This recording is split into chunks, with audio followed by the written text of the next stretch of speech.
Hello guys, বিগত কিছুদিন ধরেই টানা বৃষ্টিপাতে আমাদের এখানকার প্রায় বন্যা হয়ে যাওয়ার মতন অবস্থা। কিন্তু বৃষ্টি পড়ছে, খুবই ভালো লাগছে। এরকম বৃষ্টির পরিবেশে যদি গরম গরম খিচুড়ি, ভর্তার ডিম ভাজা খাওয়া যায় তাহলে খুবই ভালো লাগবে।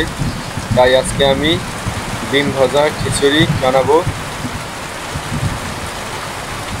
এইরকম ওয়েদারে ভাজা পোড়া খেতে খুবই ভালো লাগে, তাই ভাবলাম কিছু বানানো যাক।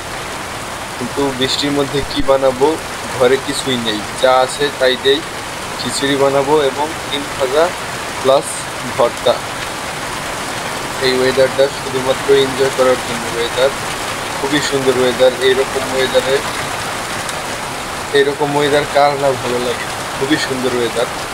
চলেন আমরা খিচুড়ি বানানোর প্রসেসিংটা শুরু করে দেই এবং মেইন ভিডিওতে চলে যাই। খিচুড়ি বানানোর প্রসেস সবাই জানেন, তাই আর রেসিপিটা শেয়ার করলাম। এইরকম বৃষ্টির পরিবেশে আমিও বানাচ্ছি গরম গরম খিচুড়ি আর ডিম ভাজা। সেই স্বাদ, এত স্বাদ কেন! হয়ে গেল এই বৃষ্টির মধ্যে গরম গরম সুস্বাদু খিচুড়ি।